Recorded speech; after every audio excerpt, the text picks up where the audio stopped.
स्वागत करते हैं दर्शकगण आप सभी का इस विशेष कार्यक्रम में। हमारा स्वास्थ्य मतलब हम बात कर रहे हैं दिल से जुड़ी हुई जो बीमारियां होती हैं और दिल को किस तरह से हम स्वस्थ रख सके। हमारे साथ दे रहे हैं डॉक्टर धर्मेश रामलगन जी। आप adult and paediatric cardiac surgeon है, स्ट्रासबर्ग यूनिवर्सिटी के हॉस्पिटल में आप काम करते हैं जो फ्रांस में पाया जाता है। अभी आप मॉरिशस में है और इसका फ़ायदा उठाते हुए लोगों की आप सेवा कर रहे हैं और यहाँ पे हमारे कार्यक्रम में आप भाग ले रहे हैं, दूसरों तक जानकारी पहुँचा रहे हैं। तो इस कार्यक्रम का 5वां एपिसोड अभी चल रहा है, 4 एपिसोड ख़त्म हो गया है। हम बात कर रहे हैं दिल से जुड़ी हुई जो बीमारियां होती है। गत एपिसोड में आपने कहा कि किस तरह से हम फील कर सके कि हमारा दिल अभी बीमार हो रहा है, कौन सा इंडिकेशन, कौन सा इन्फॉर्मेशन हमारा शरीर हमको दे रहा है। तो आप कह रहे हैं कि दर्द जब होता है, सांस जब फूलता है, हम सांस नहीं ले पा रहे हैं। तो डॉक्टर जी, एक सिचुएशन मैं आपको देना चाहूँगा।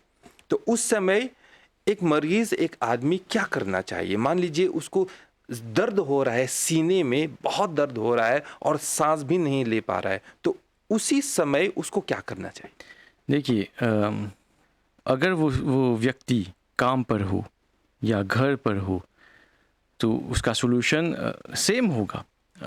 लेकिन एक वक्त होता है एक्शन करने के लिए। तो मैं ये कहूँगा कि जब भी आपको दर्द हो रहा हो, सांस में लेने में कठिनाई हो रही हो, तो आप ना रुके, तो आप किसी को भी बुलाएं ताकि वो किसी मेडिकल एडवाइस ले और इमीडिएटली करे, तुरंत करे, ना कि वेट करे और कहें मैं तो घर जाऊंगा और बाद में देख नहीं। क्योंकि प्रॉब्लम क्या है, प्रॉब्लम कि अगर वो दिल का बीमारी हो, अगर वो आर्टरी का बीमारी हो, तो हर सेकंड इम्पोर्टेंट होता है उस मसल को बचाने के लिए। ये सब चीज़ें हम जानते हैं, लेकिन कैसे करें और क्यों करें? तो अगर आपका कोई दोस्त हो तो उसे तुरंत बुलाएं।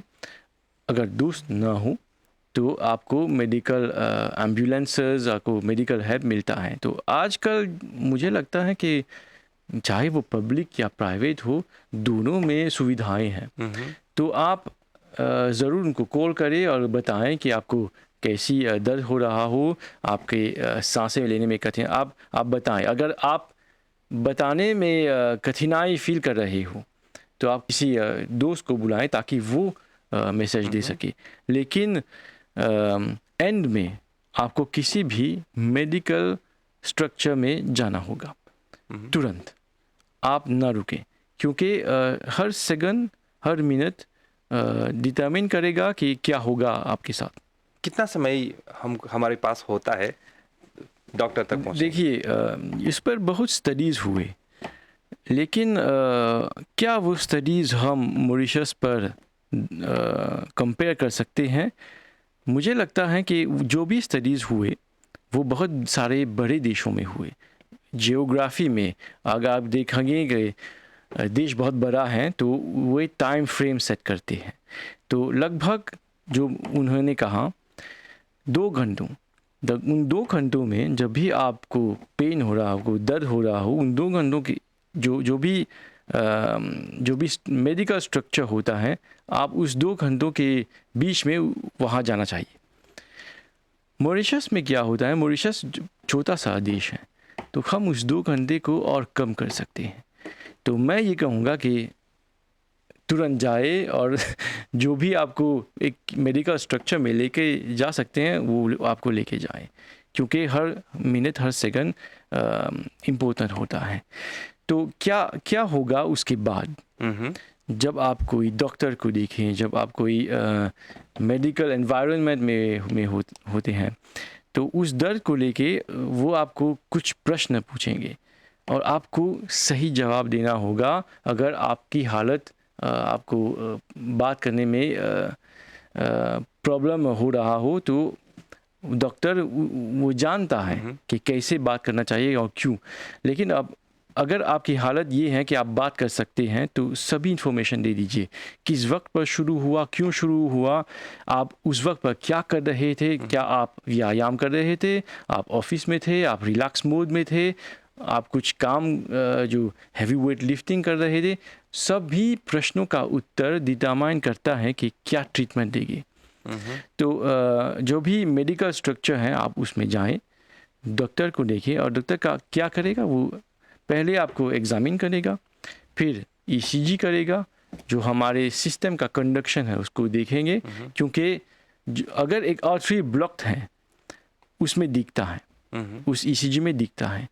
और हमारा ब्लड सैंपल लेगा, वो देखेगा कि जो मसल इंजरी है उसका इनडायरेक्ट जवाब आता है हमारे ब्लड्स में एंजाइम्स के तौर पर, तो वो एंजाइम्स को भेजता है लैब्स के लिए। और वो आपको अगर सभी पैरामीटर एक साथ जुड़े हुए हम देखें कि हाँ आपको दिल का दौरा पड़ रहा है, तो आपको इमरजेंसी में जाना चाहिए और एक एग्जामिनेशन की आवश्यकता है, जो हम कहते हैं एंजियो। उसका क्या मतलब होता है? एंजियोग्राफी का मतलब होता है कि आप एक जैसे एक ऑपरेशन थिएटर में हो, आप उसमें जाएं और एक डॉक्टर आपके पास आएगा और वो एंजियो करेगा। एंजियो की प्रिंसिपल्स क्या हैं?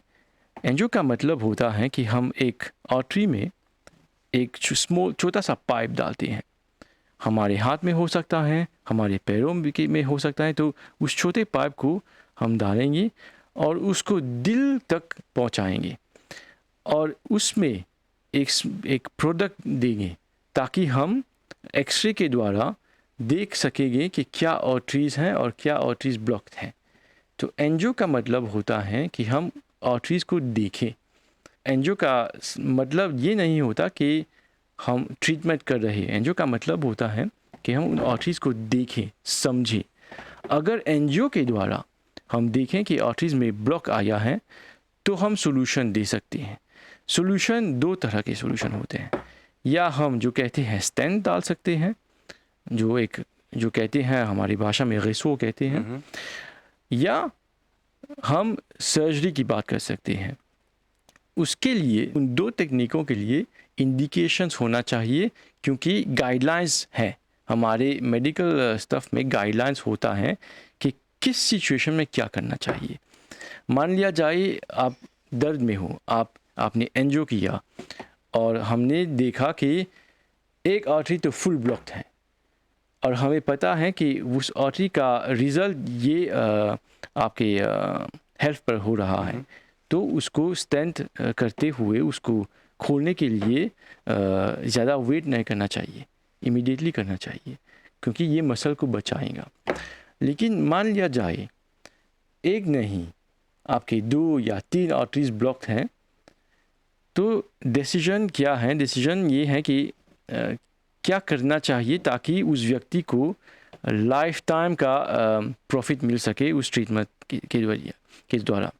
तो सर्जरी को डिस्कस करना चाहिए, क्योंकि कुछ सिचुएशन ऐसी हैं कि अगर आप स्टेंट डालें तो ज़्यादा स्टेंट डालते हुए 2, 3, 4 रिस्क क्या होता है कि 10 साल के बाद उस स्टेंट में ब्लॉकेज आ जाता है। तो इसको ध्यान में रखना चाहिए, क्योंकि आजकल क्या हो रहा है, बहुत सारे लोगों को आर्टरीज ब्लॉक की बीमारी हो रही है, लेकिन हम देख रहे हैं कि डिस्कशन अच्छी तरह से नहीं हो रहा है। क्या हम स्टेंट डालें, क्या हम सर्जरी करें, इन्फॉर्मेशन नहीं अच्छा मिल रहा है। तो ये इन्फॉर्मेशन का मिलना उसका ये बहुत महत्वपूर्ण होता है, क्योंकि ये व्यक्ति की जीवन का सवाल होता है।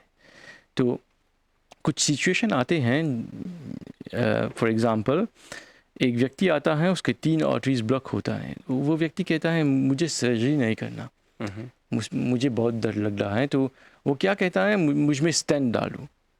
तो ये एक डिस्कशन हुआ, पेशेंट ने कहा स्टेंट डालो, तो हमने डाल दिया। लेकिन 10 साल के बाद क्या हुआ, जब वो स्टेंट ब्लॉकेज हो, उस स्टेंट में ब्लॉकेज हो जाता है, तो क्या करें? क्योंकि अगर हम सर्जरी करें तो हमें ध्यान रखना चाहिए कि कैसे सर्जरी करें, और बाईपास जो है, जो हम एक आर्टरी या एक नस को हमारे हृदय की आर्टरी में डालें, तो हमें जानना चाहिए कि हम किस भाग में डालेंगे।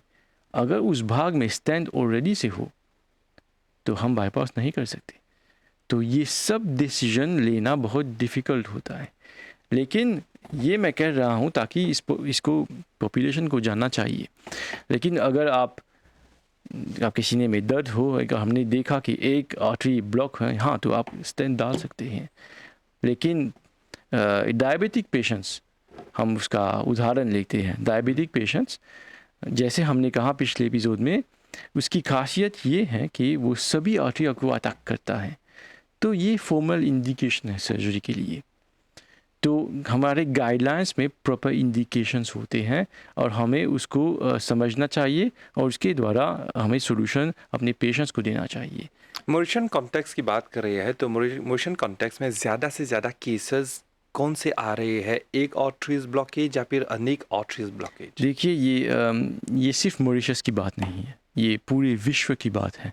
तो हम देखते हैं कि डायबिटिक पेशेंट्स में 2 या 3 आर्टरीज ब्लॉक होते हैं, स्टैटिस्टिक्स के द्वारा हम बोलते हैं। ये सारी चीज़ें डिपेंड करता है कि क्या उसका लाइफस्टाइल है, क्या उसके रिस्क फैक्टर्स हैं, हाइपरटेंशन, कोलेस्टेरोल, डायबिटीज़ और फैमिली हिस्ट्री। तो ये सब केस टू केस बेसिस होता है। तो हम इस प्रश्न का उत्तर सरल नहीं होता। डॉक्टर जी, बातों बातों में हम कार्यक्रम के अंत तक तो पहुंच गए हैं, लेकिन एक और प्रश्न मेरे पास है, मैं आपसे पूछूं लेकिन उसका जवाब अगले एपिसोड में हम देंगे कि मान लीजिए सर्जरी हो गया, तो सर्जरी के बाद उस मरीज का, उस आदमी का लाइफस्टाइल किस तरह से बदलता है, क्या होता है, किस तरह से उसको प्रिकॉशन लेना पड़ता है, इसके बारे में ज़रूर बात करेंगे। तो इन सब जानकारियों के लिए बहुत बहुत धन्यवाद है। नमस्ते। तो आप लोग साथ देते रहिए। दिल के बारे में हम बात कर रहे हैं, दिल से जुड़ी हुई बीमारियों के बारे में हम बात कर रहे हैं, अपने स्वास्थ्य के बारे में हम बात कर रहे हैं। तो अगले कार्यक्रम तक हमारी प्रतीक्षा ज़रूर कीजिएगा। तब तक हमारी ओर से नमस्ते।